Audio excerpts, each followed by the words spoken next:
रहीम अस्सलाम वालेकुम। Online classes में हमारा टॉपिक चल रहा है बाउंडेड वेरिएबल एल्गोरिथम। इसका एल्गोरिथम हमने डिस्कस कर लिया था। इसके क्वेश्चन करते हैं। हमने एल्गोरिथम में दो बातें डिस्कस की थी कि क्वेश्चन दो तरह से आ सकता है, एक जिसमें जो लोअर बाउंड हो वो जीरो हो और एक जिसमें लोअर बाउंड जीरो ना हो और हमने खुद से उसको जीरो बनाना हो। ठीक है, तो आज हम क्वेश्चन जो डिस्कस करने जा रहे हैं उसमें उसकी लोअर बाउंड जीरो है, लेकिन जो कल हम क्वेश्चन डिस्कस करेंगे इंशाल्लाह उसमें जो लोअर बाउंड है वो जीरो नहीं है। तो पहले हम उसको चेंज भी करेंगे ताकि दोनों मेथड हमारे माइंड से एक दफ़ा गो थ्रू हो जाए। एग्जाम्पल है, क्वेश्चन हमारे पास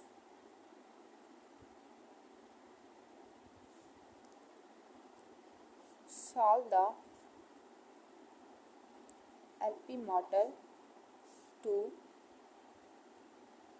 maximize z is equals to 3x1 5x2 3x3 subject to x1 plus 2x2 plus 2x3 less than equals to 14 2x1 plus 4x2 plus 3x3 less than equals to 23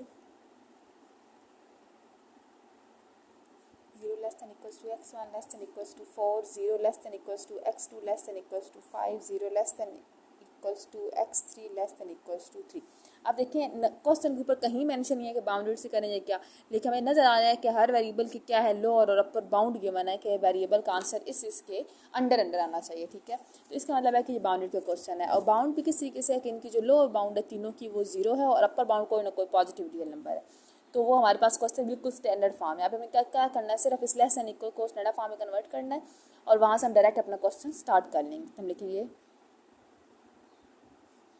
given LP model is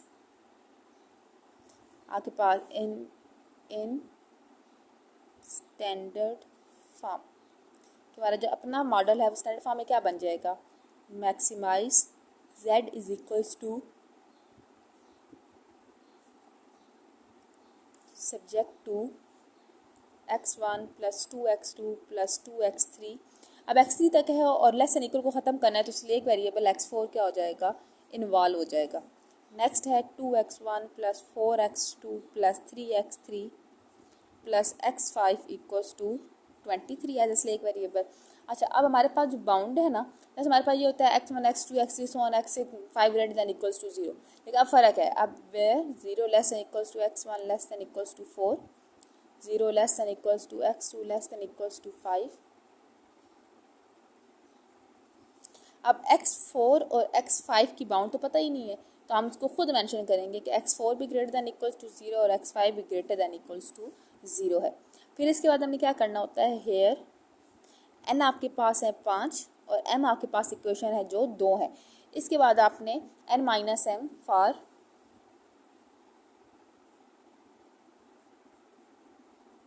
non basic variable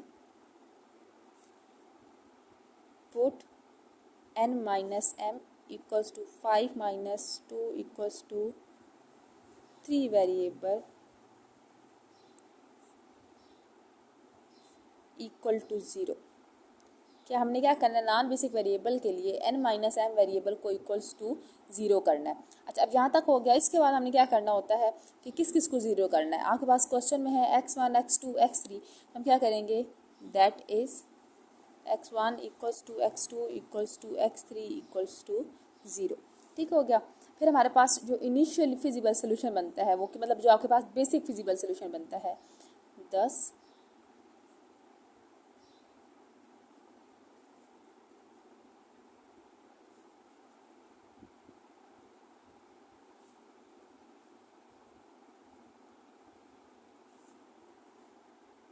कैसे बनता है कि x1 x2 x3 को constraints में 0 put करना है, बाकी जो आंसर होगा वो हमारे पास फिजिबल सोल्यूशन है।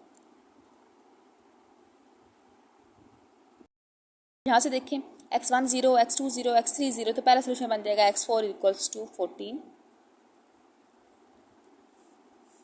सेकेंड बन जाएगा x5 इक्वल्स टू 23। यहाँ तक हो गया। इसके बाद हमने क्या करनी होती है, अब देखिए हमारे पास हमने लोअर बाउंड तो ले लिए कि x4 और x5 जो 0 से है, लेकिन उनकी अपर बाउंड भी तो कहीं ना कहीं डिसाइड करनी है, क्योंकि हर वेरिएबल की लोअर और अपर बाउंड दोनों डिसाइड हुई है। अब x1 0 से बड़ा बराबर है, लोअर बाउंड तो है, लेकिन x1 छोटा किससे है वो तो पता ही नहीं है।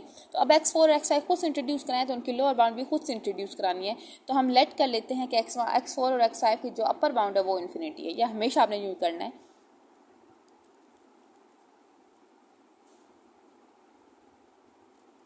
Bound of x4 and x5 are taken as infinity। ठीक हो गया। इसके बाद आपने अपना प्रॉपर सिंप्लेक्स वाला टेबल फॉर्म करना है। टेबल फॉर्म करते हैं।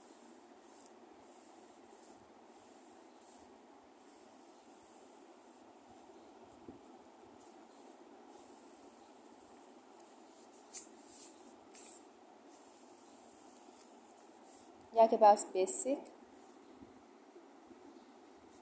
z1 x4 x5 0 0 x1 x2 x3 x4 x5 solution और रेशियो। अच्छा, अब हमारे पास यहाँ पे वो क्वेश्चन था +3x1 +5x2 +3x3, तो -3 -5 -3 0 0 0। यहाँ पे बन जाएगा 1 2 2 1 0 14 2 4 3 0 1 23। ये आपके पास पहला टेबल बना है। ठीक है, अब इस पहले टेबल में हमने करना क्या है, यहाँ तक आपने बना लिया। ठीक है, हमने बिल्कुल सिंप्लेक्स वाला मेथड लगाया। इसमें क्या करना है, इसमें जस्ट हमने एंट्री वेरिएबल को जज करना, लिविंग नहीं करना। ठीक है, रेशो बनानी है, लिविंग जज नहीं करना। फिर हम उसके बाद आइट्रेशन नंबर देना स्टार्ट करें, जैसे हमने यूथ में पढ़ा था। अब यहाँ पे हमारे पास जो मोस्ट नेगेटिव है वो -5 है, तो x2 क्या कर जाएगा, एंटर कर जाएगा। तो प्रॉपर हाईलाइट करना है, एंट्रिंग वेरिएबल। फिर हमने रेशो फाइंड कर लेंगे। ठीक है, 14/2 7 और 23/4। ठीक हो गया। ये आपके पास बेसिकली 23/4 जो है ना, ये कुछ 6 पॉइंट समथिंग है। ठीक है, और 7 ऊपर वाला आपके पास है। अब यहाँ तक आपने फाइंड कर ली। इसमें क्योंकि बाउंड्री का क्वेश्चन है तो डायरेक्ट लिविंग नहीं बनेगा। अब हम आइट्रेशन नंबर 0 की हेडिंग देंगे।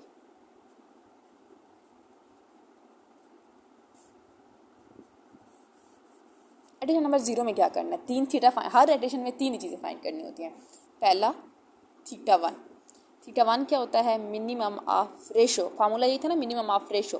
रेशो क्या है आपके पास, 7 और 23/4। इनमें से छोटा कौन है, 23/4।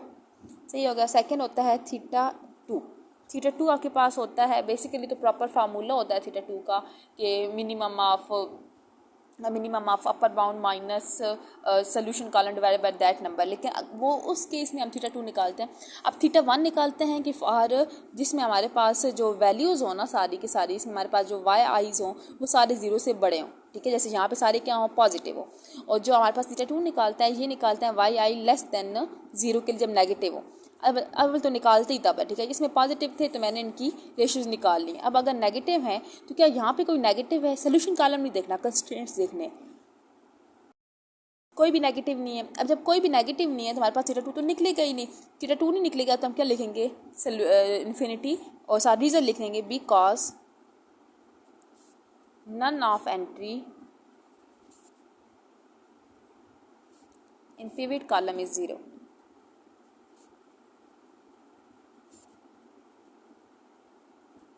ठीक हो गया। ये कोई भी एंट्री नेगेटिव इज 0 नहीं, हम लिखेंगे नेगेटिव। नेगेटिव कोई नहीं है, इस वजह से हमने क्या किया, उसको इन्फिनिटी ले लिया। अच्छा, उसके बाद हमें क्या करना है, फिर हमने थीटा 3 फाइंड करना होता है। ठीक है, थीटा 3 फाइंड करने का क्या तरीका होता है, थीटा 3 फाइंड करने का तरीका होता है अपर बाउंड ऑफ, फार्मूला जो हम लिख रहे हैं ना, upper bound of entering variable क्या था x2, तो इसके अपर बाउंड क्या आ जाएगी यहाँ पे, तो थीटा 3 हो जाएगा, x3 इक्वल है। अब देखें ना आपके पास ये बाउंड्स गिवन है, 0 less than equals to x1 के अपर लोअर बाउंड 0 है, अपर बाउंड 4, x2 के 0, 5, 0 और 3, तो x2 के अपर बाउंड क्या है 5, तो हमारे पास यहाँ पे थीटा 3 क्या आ जाएगा 5 आ जाएगा। ठीक हो गया। इसके बाद हमने क्या करना होता है, जब तीनों चीज़ें आ जाती हैं उसके बाद हमने थीटा फाइंड करना, क्योंकि हमने जज करना है कि हमने नेक्स्ट स्टेप है, नेक्स्ट टेबल जो है वो कैसे तैयार करना है। हमारे पास जो थीटा है वो इक्वल होता है minimum of theta 1, theta 2, theta 3 के, तो ये हो जाएगा मिनिमम ऑफ 23/4 इन्फिनिटी और 5। अब अगर देखा जाए तो ये है 6 पॉइंट समथिंग, ये इन्फिनिटी और 5, तो छोटा कौन है आपके पास 5 है। 5 क्या था आपके पास थीटा 3 था, तो here theta is equals to theta 3। हमारे पास जो थीटा पर जो हमने क्योंकि हमने केसेस पढ़े थे ना एल्गोरिथम में, आपके पास अगर थीटा जो है वो थीटा 3 की इक्वल आ जाए तो फिर हम क्या करते हैं। ठीक हो गया। अब यहाँ तक हमारे पास क्या है, अब अगर थीटा 3 की इक्वल आ जाए तो हमारे पास जो एंटरिंग वेरिएबल होता है हम उसको सब्सटीट्यूट करते हैं। ठीक है, तो हम लिखेंगे सो x2 is substituted at its upper bound, कि अपने अपर बाउंड के साथ वो क्या करेगा सब्सटीट्यूट किया जाएगा। कैसे, x2 एंटरिंग वेरिएबल था, x2 की अपर बाउंड 5 थी माइनस x2 प्राइम, यही कहा था ना कि variable minus is equals to उसकी अपर बाउंड माइनस उस वेरिएबल का प्राइम, तो हमने x2 को क्या पुट कर देना है 5 माइनस x2 प्राइम पुट कर देना है। ठीक हो गया। क्या करना है, सब्स्टिट्यूशन करते कैसे, ये तुमने पुट कर लिया, इसके बाद एंटरिंग वेरिएबल वाले वैल्यूज उठाए क्योंकि हमने ये पूरा काला x2 को पूरा चेंज करना है, x2 को चेंज करना है तो x2 के वेरिएबल्स भी सारे चेंज हो जाएंगे। x2 के वेरिएबल चेंज करने का मतलब है हमारे पास x2 के वेरिएबल है -5x2, 2x2 और 4x2, ये चीज़ है। x2 की जगह वैल्यू लगाए -5, 5 माइनस x2 प्राइम मतलब 25 प्लस 5x2 प्राइम, ये हो जाएगा 2, 5 minus x2 prime 10 minus 2x2 prime 4 into 5 minus x2 prime 20 minus 4x2 prime, ये चीज़ बन जाएगी। ठीक है, अब इसको करना क्या, अब नेक्स्ट क्योंकि हमने सब्स्टिट्यूशन कर दी, यहाँ तो सब्स्टिट्यूशन करनी होती है और सब्स्टिट्यूशन करने के बाद नेक्स्ट टेबल बनाना होता है। नेक्स्ट टेबल में क्या करेंगे, बाकी सारा टेबल चेंज सेम रहेगा, एक सोल्यूशन कॉलम में फ़र्क आएगा और x2 के कॉलम में फ़र्क आएगा। नेक्स्ट टेबल हमारे पास आ जाएगा x1, x2 prime, x3, x4, x5 and solution, और यहाँ पे जो हमारे पास वैल्यूज़ है ना ये सारी चीज़ें -5, 4 और 2 से चेंज होके हमारे पास ये वैल्यूज़ बन जाएंगी -5 +5। ठीक है, अब यहाँ पे x2 प्राइम का कोएफिशिएंट है 5 -2 -4, तो यहाँ से बन जाएगा 5 -2 -4।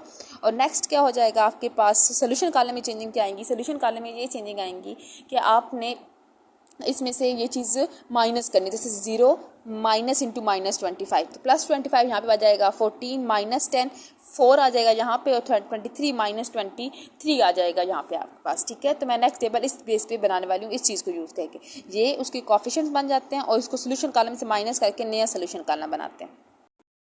चलिए ठीक है, नेक्स्ट टेबल बनाते हैं। सो द नेक्स्ट टेबल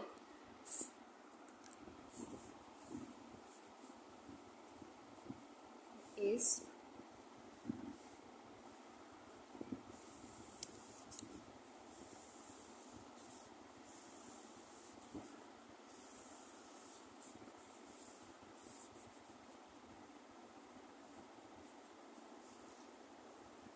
अभी तक हमने कोई लिविंग नहीं बनाया, ये याद रखिएगा। लिविंग सिर्फ उस केस में बनाते हैं जब हमारे पास x1 जो है ना थीटा 1 की इक्वल आता है डायरेक्ट। अभी हम उस टेबल को ही चलाएंगे क्योंकि अभी तक हमारे पास एंटरिंग तो था, लिविंग हमारे पास नहीं बना था। ठीक है, ये x1, x2 prime, x3, x4, x5 solution और रेशियो, क्योंकि हमने अगेन इसमें क्या करना है थीटास फाइंड करना है।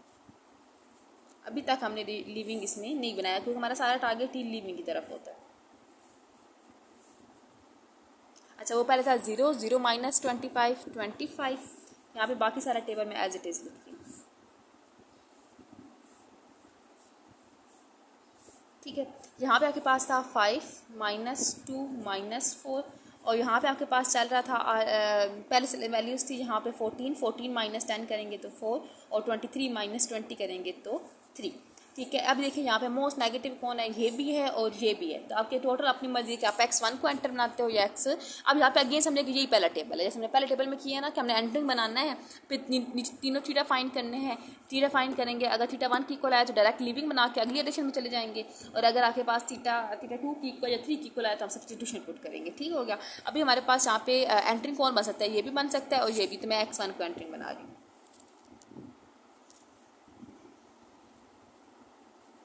एंटरिंग बन गया। एंटरिंग बाद रेशियो चाहिए 4/1 4 और 3/2। 3/2 इज समथिंग 1 पॉइंट। ठीक है। तो अब हमने क्या करना होता है, पहले इटरेशन नंबर 0 थी, अब इटरेशन नंबर 1 होगी। क्या आ जाएगी, द मोस्ट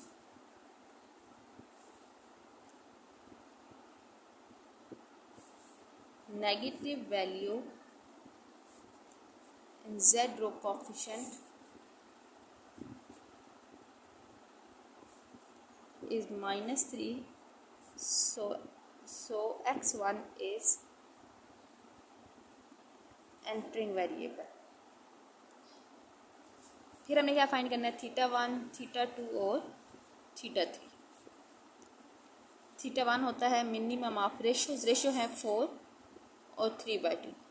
आंसर ऑब्वियसली 3/2 आएगा। थीटा 2 आपके पास है नेगेटिव हो तो, नेगेटिव कोई वैल्यू अगेन नहीं है तो ये क्या हो जाएगा, इन्फिनिटी। और थीटा 3 क्या होता है, एंटरिंग वेरिएबल की अपर बाउंड। एंटरिंग वेरिएबल क्या है, x1, इसकी अपर बाउंड गिवन है हमें 4। फिर हमने थीटा निकालना होता है। थीटा होता है minimum of theta 1 theta 2 theta 3, मतलब मिनिमम ऑफ थीटा 1 है 3/2 इन्फिनिटी एंड 4। ऑटोमेटिकली 3/2 हमारे पास मिनिमम आएगा। 3/2 किसकी इक्वल था, थीटा 1 के, मतलब थीटा इक्वल आ गया थीटा 1 के। हमारे पास थोड़ी सी और आसानी हो गई, थीटा 1 की इक्वल आ गया। इट्स मीन हमारे पास जो लास्ट टेबल है इसमें से ही डायरेक्ट आपने क्या करना है, लिविंग बनाना है। नेक्स्ट उसके ऊपर गा जॉर्डर लगा के और नेक्स्ट टेबल को बना लेना है। ठीक है। अब यहाँ पे हमारे पास छोटा कौन है, 3/2, इसके ज़रिए हम इसको लीव करेंगे और नेक्स्ट टेबल में यहाँ पे 1 और ऊपर सारे 0 बनाएंगे। ठीक है। इसको ऊपर तक सारे 0 बनाएंगे और नया टेबल बनाएंगे। उस नए टेबल को आप लोग बना के मुझसे शेयर करेंगे इंशाल्लाह। इसमें जो नेक्स्ट बाकी एक्टिविटीज है वो हम कल डिस्कस करेंगे। यहाँ तक किसी को कोई भी मसला हो तो डिस्कस कर लें। सिंपल माइंड में रखिएगा कि अगर थीटा 1 की इक्वल आ जाए तो हम डायरेक्ट उसी टेबल में जो हमने जहाँ से एंट्रिंग बनाया वो होता है, जहाँ से हमने थीटास फाइंड किए हैं वहाँ से ही लिविंग बनाते हैं, गाज जार्डन लगाते हैं और नया टेबल बन जाता है नेक्स्ट एक्टिविशन के लिए। लेकिन अगर थीटा 3 की इक्वल आ जाए तो फिर हम उसके एंटरिंग वेरिएबल के ऊपर सब्स्टिट्यूशन को पुट करते हैं और आगे से हमारा काम चलता है। ठीक है। अल्लाह हाफिज़। यहाँ तक कोई भी मसला है तो डिस्कस कर लें और अपनी असाइनमेंट आज लाजमी सेंड कर दें।